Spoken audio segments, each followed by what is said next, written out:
Hey, in this video I'm going to talk about some of the basic processing drawing functions. Let's first take a look at what I mean by the word function. This is an important concept in programming. So here I have a program which plays the happy birthday song.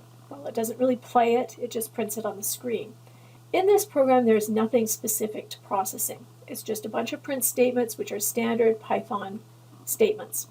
And what this program does is it prints the happy birthday song specifically to Bertha. So I've already run the program. You can see that the output of the program down here, it prints each line, happy birthday to you, happy birthday to you, happy birthday dear Bertha, happy birthday to you. So this program is a basic Python program consisting of just statements. The statements are going to be executed one after the other.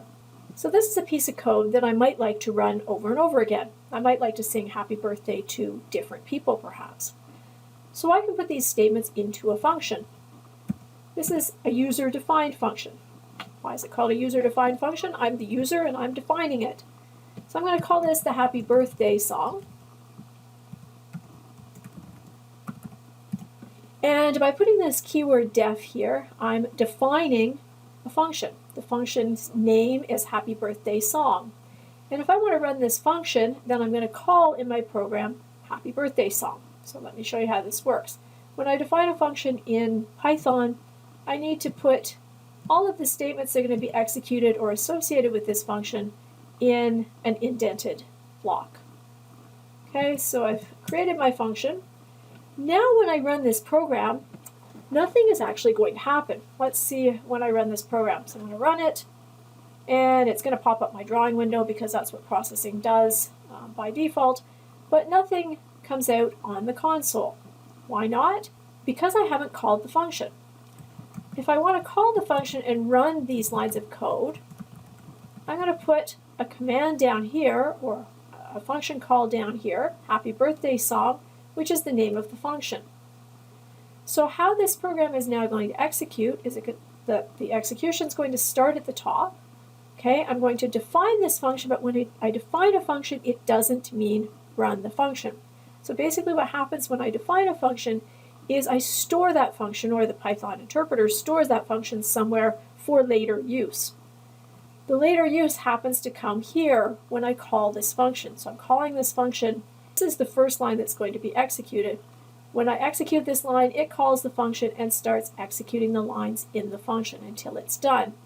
Then it comes down here and executes the next line of code. So now when I run this code, I should see my happy birthday song pop out here. So happy birthday to you, etc. And then after this code has been run, I come down here and it prints done. So I could run this function multiple times within my program. So functions are used to group functionality into logical chunks, and they're also used for repetition. So I can call this function as many times as I want in my program. So I can reuse this block of code.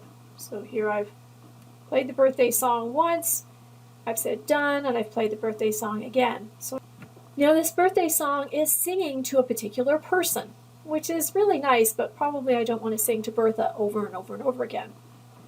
What I can do is I can use parameters within my function definition to specify particular inputs to that function. So in this case, I'm going to specify that I'm going to sing to somebody. Okay, so I'm going to specify that I'm going to sing to a particular person by putting a parameter in here, name, and I'm going to append to that name. I know we haven't talked about strings and appending yet, but what I'm going to do here is I'm going to append that name onto my happy birthday dear. Okay, so name right now is just a placeholder for some kind of information.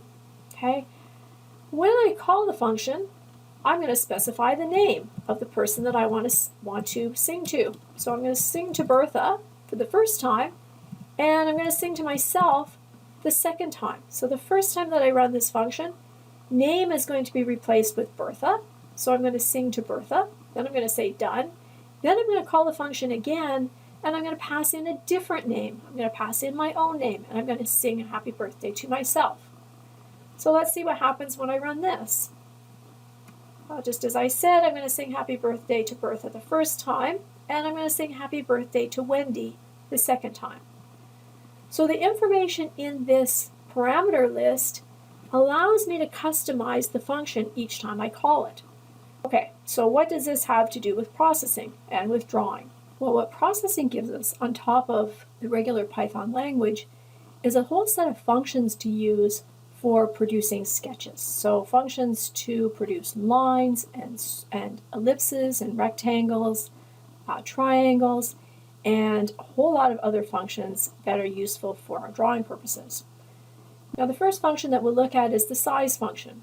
The size function will usually be the first line in any processing sketch that you make. You'll see that we have a function name, and we have a couple of parameters that are passed to the function.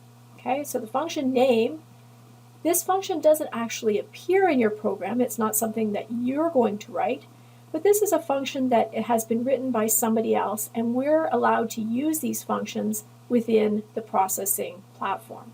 Okay, so these are called built-in functions as opposed to the user-defined function that I created a couple of seconds ago. Okay, so this is a built-in function, a built-in processing function called size. What does size do? So behind the scenes, size sets up the size of that drawing canvas that we're going to use for our sketches. So when I write size, processing knows that there's a function somewhere that has a set of commands there that's going to do something. It's going to set up this canvas. We're going to pass it information that is going to be used to customize the size of the drawing canvas. So this is going to be the width and the height of my drawing canvas. So if I put 500 by 500, I get a canvas that is 500 pixels by 500 pixels. If I put 300 by 1000, then the function runs the same, creates this drawing canvas, but it creates it with a different size. So the parameters are customizing what happens with the function. So what does happy birthday have to do with processing? Well, we're going to be creating our own functions within processing, just like I've showed you. But first we're going to learn about the functions that are provided by processing for us to use. So these are called built-in functions. We don't define them. They already exist when we use processing, and only when we use processing. So when we switch to doing regular Python, these functions that are built into the processing platform, when you bring up this processing window, will not be available to you. So what I'm going to talk about in this video are some of the basic processing functions. So the functions that I'm going to talk about include the size function, the line function, background, fill, triangle, rectangle, quadrilateral, stroke, ellipse, and the point function. So there's a lot more functions. These are just the ones that I tend to use for teaching purposes. So there's lots more functions. You can look at this website that's on the screen. This will tell you what other functions exist for your use and what parameters they take. And this is very important because if you're going to use these functions, you need to understand what information you need to pass to the function to make it work. Line is defined by 2 points. So the 4 parameters are the xy position of the first point and the xy position of the second point. So we use the line function like this. So we have a line. We're going from pixel at position 10, 10, xy position 10, 10, to xy position 50, 80. Okay, so if I make my line like this and I run this, I pop up a 500 by 500 drawing canvas with a line going from position 10, 10 to position 50, 80. Okay, now it's your turn.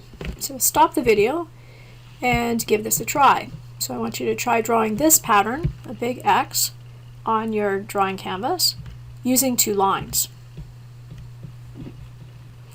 When you've finished, start the video back up and I'll walk through it with you. Okay, so how will we draw this pattern using 2 lines? Well, we're going to start in the upper left corner here. So I'm going to have one line that goes from 0, 0, and the end point of this line is going to be at X position 499 and Y position 499.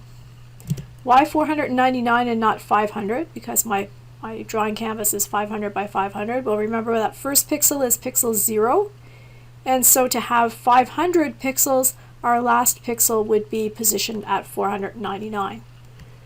So that will draw our first line. Okay, our second line will begin at x is equal to 0 and y is equal to 499. That would be this position down here. And we'll draw it upwards to position x is equal to 499 and y is equal to 0.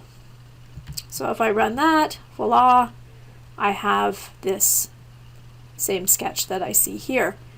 Now it doesn't matter whether you drew this line first or this line first. It doesn't make any difference in this case. So the function that we can use for setting the background of our picture is called, you've guessed it, background. And the function looks the same as our other functions. We've got a function name, we've got the parentheses, and within our parentheses we're going to put some parameters. Okay, so there's a couple of different ways to use the background function. So I can use the background function with one single parameter. The value of the parameter when I use only one is a number between 0 and 255. This sets the background to a grayscale color. If I put 255, let's see what happens when I do this. With 255, my background turns from gray that you saw a couple of minutes ago to white. What would happen if I made my background 0? So I'll go for the two extremes just to see what happens. Make my background 0, then it turns my background black. If I put it somewhere in between, say at 125, then my background is going to be a gray color. So this is grayscale, so it's going from black to white depending on the number that I put inside. Another way that I can specify the background is with 3 parameters. So this is a function that has a variable number of parameters, and depending on how you use the function, it functions just a little bit differently. So if I specify only one parameter, then it sets it to a grayscale. If I specify 3 parameters, as is shown down here, a red, green, blue value, I'm going to specify a number between 0 and 255, indicating the amount of red, the amount of green, and the amount of blue. So let's try that. So if I specify my background is 255, 0, 0, this is saying that I'm specifying the maximum amount of red and 0 green and 0 blue. So we're mixing colors here with the red, green, blue value. So here I have a red background. If I wanted to make my background green, I would have 0 red, I'd have 255 green and 0 blue, which will provide me with a green background. I can also mix the colors. So I don't know what I'm going to get if I do this, but let's try putting 125 red and 50 green and 50 blue. And I got a lovely brown colored background. So there are ways to figure out what colors you're going to get. There's something up here under Tools and Color Selector. And you can look at this color selector and pick a color, and it will tell you what the red, green, blue mixture is. So in order to get a lovely pink color, I can use 228 red, 23 green, and 232 blue to get something like this, a pink or a purple color. The next function that we're going to look at is called rect, for drawing rectangles. The rect function is R-E-C-T. It takes 4 parameters, so it takes an XY position. The XY position is the upper left corner of the rectangle where it starts. And then we have a width and we have a height. So let's try making a rectangle like we've shown here. So rect 100, 100, 250. And it draws a rectangle with the upper left corner at 100 and 100. The width of the rectangle is 200, and the height of the rectangle is 50 pixels. Okay, to make this rectangle a little bit more interesting, let's add some color. So in order to color a shape like a rectangle, we're going to fill it. And in order to fill, we use the fill function, as shown here. So fill is very similar to the background function, where we can use it in one of 2 ways. We can have a grayscale where n, so fill, and we put a value inside the fill function that is an integer between 0 and 255. This will create a grayscale color within your rectangle. Or I can make it more colorful and use the RGB, the mix of red, green, and blue, just like we did for background. Where do I put my fill function? I put the fill function right before the rectangle that I've drawn. So if I put the fill function after the rectangle, that's too late. It won't fill it with a color. So let's make my rectangle, let's make it green. So red, green, blue. And when I run this, my rectangle is green. Okay, time for you to try again. So let's try making this picture. So we want to make a cross in the background with a red square in the middle. So the red square in the middle should be centered in the center of the screen. So this should be the center point of the screen, basically right about here. And the square should be 100 by 100 pixels. So give that a try and then come back and I'll walk you through this. Okay, so let's do the background first. We'll do the cross. So how will we make the cross? We're going to make the cross using two lines. So our first line is going to start at this position. So I have an X position of 0 and a Y position of 250. So halfway down the canvas. And an X position of what over here? So we've got an X position of 499 and a Y position of the same, 250. So our Y is halfway down this screen. Okay, so then I'm going to draw this line. So the next line starts at X position 250 and Y position 0 and goes down to the bottom of our screen where X position is still at 250 and the Y position is at 499. Okay, so let's just run that and make sure that we have the cross in the background like we expect. Yes, we do. That looks fine. Okay, the next thing we want to do is do the red square. So I want to make the square red. So I'm going to make a fill of red, green, blue. Okay, and to make a square, well, I'm going to use this rectangle function. Even though it's called rectangle, I can still make a square that has the same width and the same height. Okay, so my center position is at 250, 250. So I want to back up 50 pixels from my center. So my X position is going to be at 200. I also want to back up 50 pixels from my Y center position. My Y center position is 250. So my Y position where I want to start my square is at 200. And my square is going to be 100 by 100 pixels. Okay, let's try running this. And it looks very similar to my picture here. Okay, so now we've made a slight change to this picture. I want to make my black lines appear on top of my square instead of underneath my square. What do I need to do to make this happen? Well, you give it a try. Okay, were you successful? Okay, in this version of the code, I drew my lines first, and then I put my rectangle on top of those lines. So if I execute the rectangle after I've drawn my lines, it's going to go on the top. So in order to change my code around to draw something like this, I'm going to take these two lines, I'm going to cut them, and I'm going to draw these first. So I'm going to set my fill to red, I'm going to draw my rectangle, and then I'm going to draw my lines.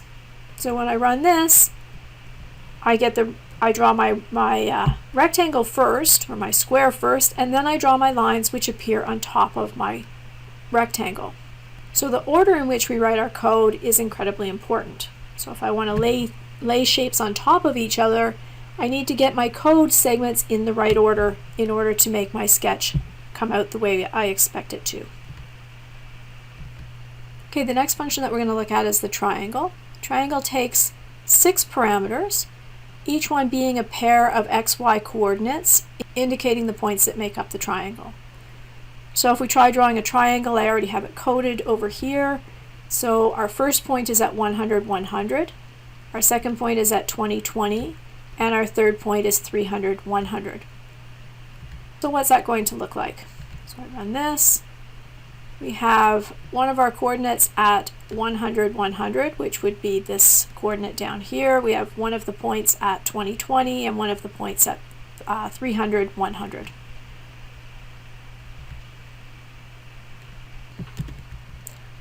let's try this. Make two triangles, one red and one blue. I suggest that you plan it out on paper first, so figure out perhaps what this point is going to be, what this vertex is going to be, the xy coordinates of this, and then you can figure out the xy coordinates of all of the other vertices of your triangles. So give that a try. Okay, let's tackle this. So I decided that this point here was going to be the center of my canvas, so xy position 250, 250. Okay, so I'll make my first triangle. I'll set my x position as 250, 250 for my first vertex. My next position, I'm going to go up, so my x position is still going to be 250, and my y position I'm going to make around 190. Okay, and then I need one last vertex, which is going to be x position, let's say 100 pixels less than this, so 150, and my y position is still going to be at 250. So my y position is going to be the same as the y position for the first vertex that I specified. Okay, my second triangle is going to start with the same vertex, 250, 250. This vertex is going to be the same as the one above it as well, so 250, 190. And then my third vertex is going to be 250 plus 100, so 350, and my y position is the same. So I have my two triangles specified, and I want to make one red, and the next one I'm going to change the fill to be not red but blue. And when I run this, it should look quite similar to my drawing here. The next function is called quad, for quadrilateral. It takes 8 parameters, pairs of xy coordinates for each of the points of the quadrilateral. So I've already tried typing one in over here. Let me see what it looks like. So when I run this, my quadrilateral comes up. So I've got one point at 60, 20. So x is equal to 60, y is equal to 20. Then I go to 140, 20, then I go to 180, 200, and 20, 200. Okay, so I'm drawing the quadrilateral one point after the other. So one thing to be careful of with quadrilaterals is that the points are drawn one after the other. So if I change the coordinates here, and I make this 20, 200, 200, 180, 200. So I've switched two of the vertices. So I have the xy pairs are all of the same, but I switch the last two pairs. My quadrilateral looks quite different. Why? I was drawing this point first, the 60, 20. Then it's going to 140, 20. Then it's going to 20, 200. So it's drawing this point next. And then it's going to 180, 200. So it has a very different look to the quadrilateral than our original one over here. So we need to be careful of the ordering of the points with a quadrilateral. Another function is called point. Point takes one single point, an xy coordinate, and draws a dot on that pixel. So I'm going to show you point. If we do point 10, 10, and we run this, well, we don't actually see much of anything, do we? That's because all I've done, well, actually I can see it here, you probably can't see it on the video, but all I've done was put one single point on my canvas. Let's turn my canvas white and see if I can see the point. So I can see one teeny tiny point there that's black. Let's try putting a few more points on here. So I'll draw a straight line. So 10, 11, 10, 12, 10. So I'm going to repeat this point function so that I'm drawing a bunch of points to to actually draw a small line on my canvas.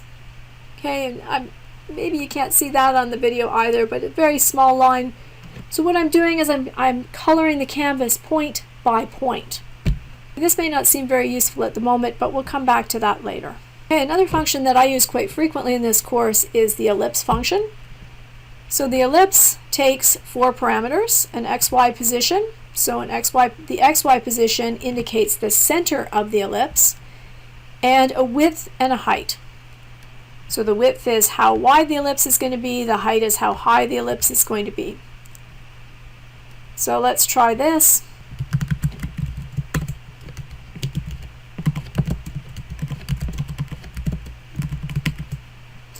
Okay, so if we try this ellipse here, we've got an ellipse that's going to start at 250, 250. So my center of my ellipse is going to be in the center of my drawing canvas. It's going to be of width 80 and height 100. So I run this, and sure enough, I have an egg-shaped ellipse here, centered in the middle of my drawing canvas with a width of 80. So my width goes from this side to this side, so that's 80 pixels, and a height of 100 pixels. Okay, so we can use the ellipse function to draw a circle. So I'm going to do ellipse.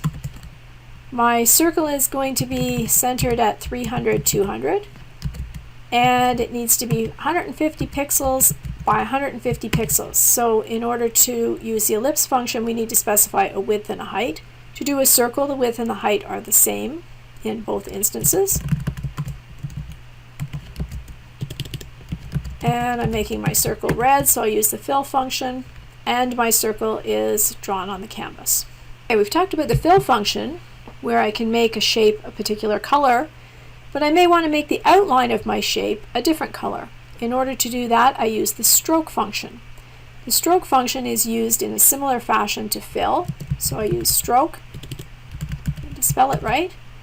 And let's say I want to make my outline blue like it's shown in the picture here. So red, green, blue. So I'm specifying my fill is red, my stroke is blue, and I'm going to draw an ellipse.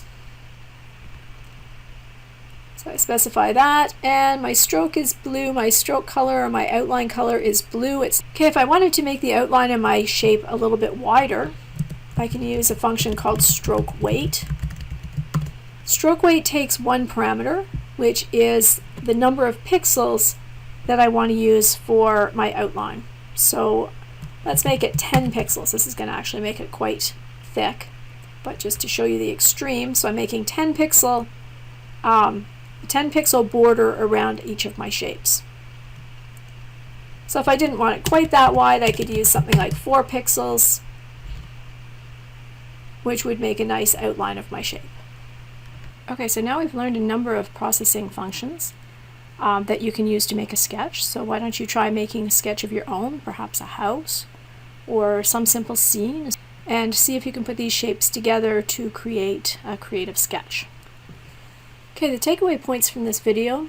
First, functions can be user-defined, that is defined by the programmer, or they can be built in, like we see in processing, in the form of a library of functions that you can use. Functions have a name, 0 or more parameters that can be used to customize the functionality of a function. From within a program, we call the functions by passing values for the parameters. When a function is called, that's when the code inside the function is run. So processing provides us with a set of built-in functions, that is, functions that we don't see the actual code for, but we can use the functions when we know what parameters they take. So it provides us with this set of built-in functions for drawing shapes, such as lines, ellipses, rectangles, triangles, and more, along with functions that allow us to add color and customize our sketches.